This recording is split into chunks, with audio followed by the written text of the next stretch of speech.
let's switch. Let's switch over to Lyles. 1961, last race of the meet. That's his third fastest time ever. Gordon, this men's 200 is getting very serious now. We saw the 1949 from Knighton. This was the response. I mean, the field around Lyles wasn't like the field, isn't like the field he's going to see at USA's, but this was vintage Lyles. Yeah. Vintage Lyles. He's showing consistency, which is good. And when you're running 19.6, you think like as great as 1949 is, you can Mhm. imagine a runner who is running 19.6s low can beat a 1949 guy on any given day Yeah. because Right, right, right. once you're in that range, the magnitude of the event, anything can happen. Within the plus minus air of being able to like Knighton isn't a different tier right now. He's in the same tier as Lyles. They're still together in the Mhm. same tier. But this is what I was thinking about this event.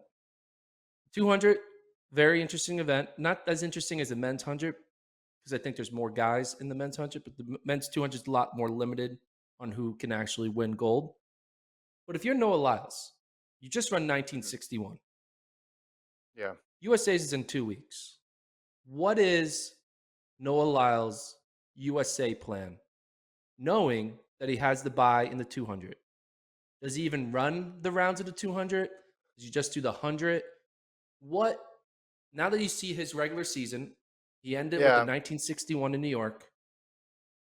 What is his race plan at USA's? All right. So there's a couple diamond leagues between now and then. So if your plan is to do that, I haven't seen his whole schedule. I don't think he's going to go over there, but I'm not sure.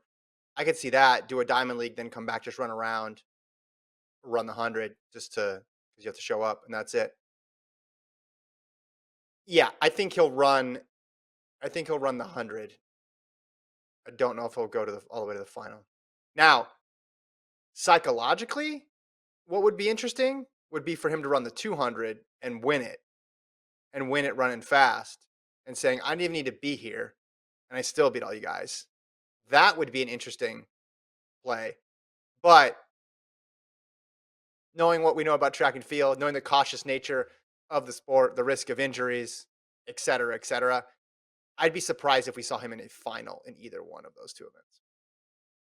I can see him doing the final in the 100 because you want to be on the 4x1, right? Mm. No? You don't think that's going to be important to I him? think you want to be health. I think you want to be healthy more, and also that's just going to be a tough 100 final to make.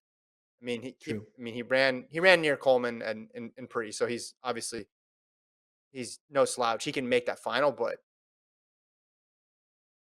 what's his mentality, right? Is his mentality I'm gonna try to make the 100 team too? I guess that's the question. Or I'm is going it to, I'm running the 100 just because I need to do something at this meet, right? yeah, Because I because think you have to that do something. You have to do at least one round, right, and I think do that something. matters if you're just out there running. If you're out there running to run against athletes who are this is their whole season is on the line. It's tough to match that intensity. Hear me out. I think him going all in on the 200 USA's is the best plan because I think both scenarios result in a competitive advantage. If he goes out, runs a 200, wins, Mhm. that scenario is great because it's like, yo, Knighton, it's not your time, that boy. Like, I got you. I have your number. You're screwed. This is my year. Confidence booming, self confidence. He's going to go in and be like, I'm ready to run 19.4 in the world final. He goes into USA's and loses to Knighton. Then he can be like, let the kid have his little victory. Let him think he's a new guy on top. Let him think this is the race that matters. Little Zeno, I'm peaking for Mhm. worlds. I'm going to have the last laugh and have the victory. Kind of look at the NCAAs. Favor of Philly destroys Abby Steiner SECs. A month Mhm. later, Abby Steiner's having the last Uh-oh. laugh and destroying I knew we were Favor going of to Philly. get back to that. You could have just I gone mean, straight to that if that's what you wanted to bring up. You didn't need to do the whole prologue here. Thomas in the no, but chat says, didn't you hear what he said to Lewis Johnson? He said he was just going to run the 200. I actually didn't hear that because that was the last event and I turned it off to prep for the pod. So I did Yes. miss that Yep. interview. So there you go. 200, no 100. So he did the math, did the You can calculus. Yeah, change he his has mind. to run something. He had to run. He has to run something. That's why. That's the rule. I mean, he could run the 400 or whatever, right? Like, there's no. You can do a shot put, Do you, right?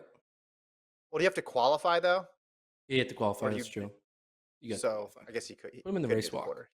That'll be Yeah, fun. but he could literally false start on the first race and then meet his obligation if he doesn't want to run.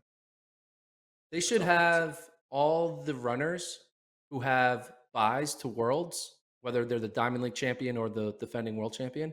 They should get all those Hmm. runners together, and then they should have them play like a competition, like some playground competition to see like some like it's like the a meet of champions. It's a meet of all the people with buys. So you have like Hmm. Coleman, you have Lyles, you have uh, Kendall Williams from the heptathlon, you have Sandy Morris, you have all the greats, and they're just doing something. Hmm.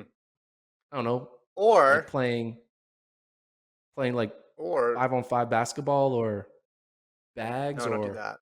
You get horseshoes hurt. or I think. something. Darts. What if they just work? What if they just have them work the merch tent?